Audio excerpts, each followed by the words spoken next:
Hey everyone, welcome to Valley Green. Excited for today's video. Today's December 13th. Hope you're having an awesome day.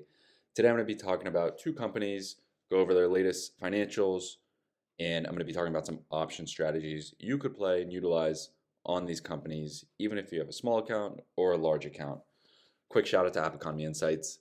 I use their visuals all the time, really love them. Quick reminder, if you could like and subscribe, that would be amazing. This is a newer channel, so all the growth would be much, much appreciated.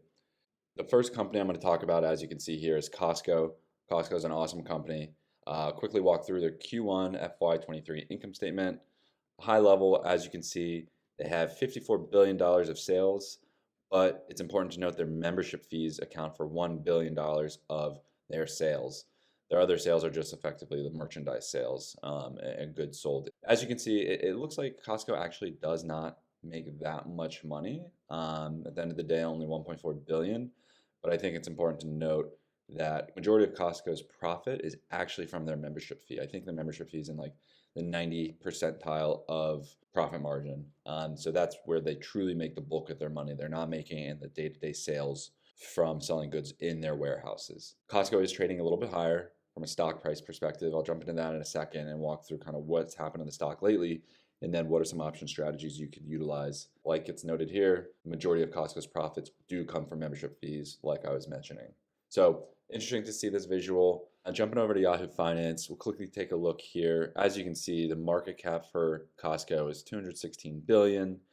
Price earnings ratio is 37.11. Earnings per share is about $13. Forward dividend yield is $3.60, which is a yield about 0.75%. Quick note, as you can see, they had a peak of around 538, and now they've dropped significantly down to 480.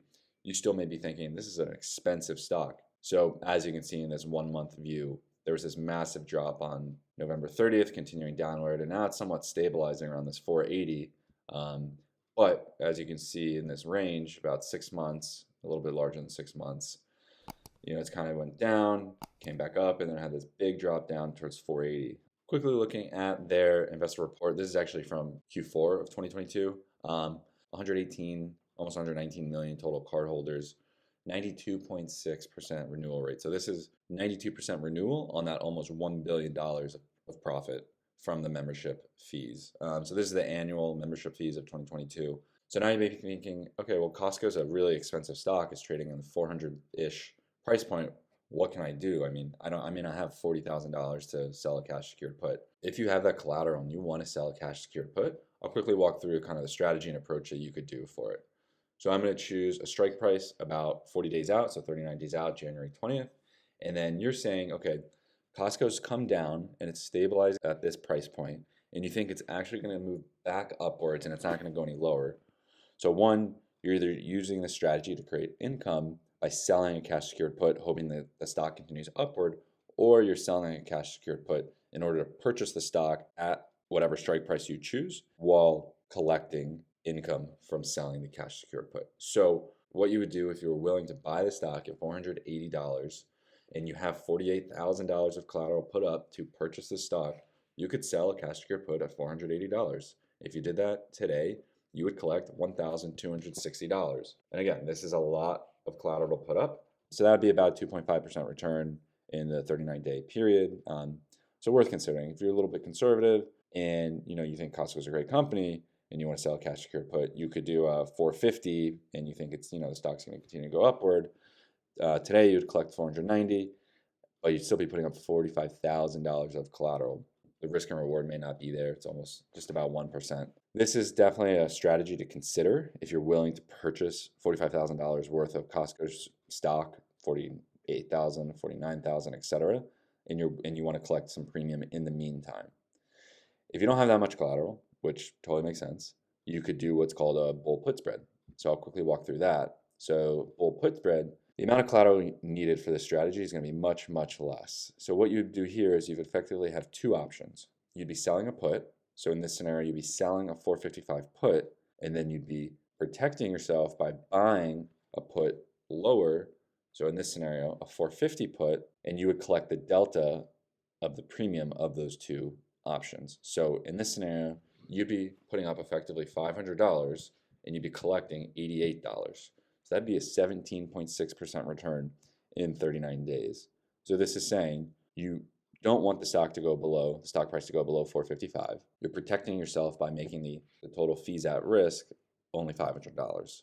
If you want to be a little bit more aggressive, you can adjust the strike prices accordingly. You could sell a 475 put and you can buy a 470. So here the spread's still 5 points. So the max exposure is $500 and you would collect $157. So that's a 30% return in the 39 days. So depending on your situation and what your risk tolerance is, these are things to consider. The next stock I want to talk about quickly is Lululemon. So Lululemon's been very interesting to watch. It's been on my radar for quite a while. It's a brand that I use all the time. So high level, revenues almost $2 billion, up 28% year over year. Gross profit, $1 billion, so 56% margin on that revenue. And then from there, going down from an operating profit standpoint all the way down to net profit, you could see that they've only made $0.3 billion, so about a 14% margin. Looking at Yahoo Finance for Lululemon, you could see here that the market cap is almost $42 billion, PE ratio is 43, and earnings per share is about 7.5. Interesting about Lululemon, why I chose to do it today as a walkthrough, is as you can see in the past month, there was a massive drop after earnings came out. That could present an opportunity, but it could also be risky. Looking at the chart, you can see in the 6-month time frame, there was this massive drop from 374 all the way down to 328. Looking in the 1-month view, you can see. So now it's down all the way right below the 50-day moving average, while still above the 200-day moving average. So that could act as a level of support or resistance, depending on which direction the stock's trending. With that in mind, you could take a similar approach to Costco, and you could sell a cash secured put on Lululemon. So I'm going to put Lululemon here, update this, and now, similar scenario to Costco. Lululemon is an expensive stock to be selling a cash secured put on, but if you have that amount of collateral, if you have that amount of money sitting in your account, you could sell cash secured puts to collect weekly, monthly income by selling cash secured puts. In this scenario, you could sell a 300 put and collect $675 today. That's about a 2% return in 39 days. It depends on your perspective on Lululemon. Are you bearish or bullish? If you want to be a little bit more aggressive and you think Lululemon, it was a big drop, but it's going to push back upwards. You could sell 320 and collect almost $1,300, which is significantly more. But at the same time, you have to put up $32,000 of collateral if you are willing to sell this cash secured put. If you don't have that amount of collateral and you are bullish on the stock, you could sell a put credit spread. So similar to Costco, you could sell 310 and you could buy 300. So here the spreads are only 1,000 points. They're not 500. They're not 5 points. So you'd be selling a 310 in this example. You'd be buying a 300. You'd be protecting yourself.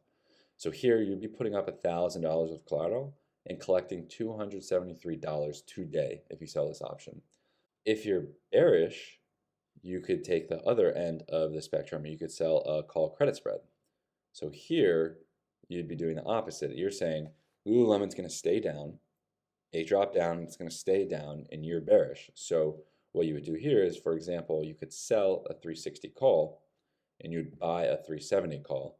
So you're saying, you really don't think Lululemon's going to come all the way back up to 360 in 39 days. If you did this option, then you would collect today $207 and you'd be putting up $1,000 of collateral. So here it's about a 20% return in 39 days. If you're super conservative, let's go all the way up here. Let's go 400. Here the risk to reward is definitely not there in my opinion, but you get a 4% return collecting $40 today but risking $1,000 of margin. If you're saying, Lululemon's not going to come all the way back up to 400. Again, the bid-ask spread is pretty wide here, so definitely not advantageous for options. So things to consider, things to look into when you're thinking about selling or buying options, and if you have a small account or a large account. Hope you liked the video. If you could like and subscribe, that'd be fantastic. Much appreciated. It would help the channel out a lot. Hope you have an awesome day. Look forward to the next video.